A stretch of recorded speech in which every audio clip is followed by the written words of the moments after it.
Ito si Rick, ayaw niya sanang mag-shoot ngayon. Pero kinlik mo ang video niya kaya napapirma siya agad ng kontrata nang hindi tumitingin. Dahil dito, sa susunod na 30 araw, wala siyang kakainin. Tubig lang at sakit. Masigla ang unang araw. Mayroon pa siyang glycogen, asukal na nakaimbak sa atay at kalamnan. Gumagawa si Rick ng tronong unan at naghihintay na talagang masubok na siya. Sa ikatlong araw, nagbago ang lahat. Naubos na ang glycogen at lumipat na sa taba ang katawan. Nagsimulang maamoy ni Rick ang pagkain sa hangin. Sigurado siyang amoy bacon ng mga dingding. Ito ang unang senyales ng ketosis. Ito ay kapag ang katawan ay gumagawa ng ketone sa halip na glucose. Sa ika-4 na araw, lumitaw ang mga guni-guni. Kausap niya ang kutsara. Nagpaplano siya ng kinabukasan sa bentilador. Commendat siya sa saksakan. Tumawa siya, ngunit nanginginig na ang kanyang mga mata. Sa ika-6 na araw, may pumasok sa silid. Dahan-dahan niyang kinain ng burger sa harap ni Rick. Umalis siya ng walang salita. Ito ay pagsubok sa pagtitiis. Pinawisan si Rick at dinilaan ng labi. Kailangan ng utak ang dopamine. Napakahirap magpigil. Sa ika-7 araw, lumabas sa screen ang mensahe, sumuko ka, may pagkain ka. Sabihin mo lang pizza. Hindi umimik si Rick. Bumababa ang temperatura niya. Ang metabolismo niya ay bumagal din. Pati ang galaw niya ay naging malapot. Para itong sopas sa pinapangarap ni Rick. Sa ika-10 araw, nanghina ang kanyang mga kalamnan. Ang katawan niya ay nag-survival mode at lahat ay tinitipid. Pati ang isip, kaya naguguluhan si Rick sa mga salita. Tinatawag niyang kutsara ang mga bintana at sandwich ang sarili. May lumitaw na treadmill na parang sushi belt at hindi siya makatayo rito. Bawat hakbang ay parang nasa malagkit na alkitran. Mabagal ang tibok ng puso niya at mabagal din siyang bumagsak. Sa panaginip, kumain si Rick ng burger. Nagising siya at nalaman niyang inunguya niya ang sariling manggas.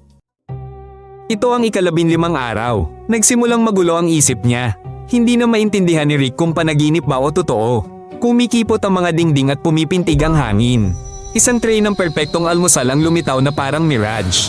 Scrambled egg, toast at avocado. May nakasulat sa maliit na letra, plastic. Bawal kainin. Inamoy ni Rick, dinilaan at umiyak. Kumulo ang tiyan niya sa pag-asa pero wala pa rin pumasok dito. Sa ika-18 araw, napuno ang bentilasyon ng iba't ibang amoy. Amoy pizza, barbecue, at pritong sibuyas. Si Rick ay gumagapang sa sahig, hawak ang kanyang tiyan. Halos patay na ang kanyang immune system. Sinusunog ng katawan niya ang sariling mga kalamnan. Nakikipag-usap si Rick sa alikabok. Sa salamin, napansin niya ang isang nagsasalitang sandwich. Nagtatago si Rick ng tala-arawan. Puro pagkain lang ang nasa isip niya. Halos wala ng gluko sa kanyang dugo. Nagsimula na ang autophagia. Kinakain ng mga selula ang kanilang sarili. Sinulat ni Rick sa dingding, hindi ako pagkain. Nagpatak ng ketchup ang dingding at si Rick ay sumigaw. Ito ang yugto ng matinding kapansanan sa pag-iisip. Naririnig ni Rick ang boses ko, parang amoy lang ng pagkain. Bumukas ang butas sa sahig. Tumalon siya. Sa ibaba ay kusina pala. Nahulog siya sa sahig, sa ref. Walang laman. Ito ay isang simulasyon. Sinusuri ang reaksyon sa maling pag-asa. Ngayon, may isang dumpling sa plato sa harap ni Rick.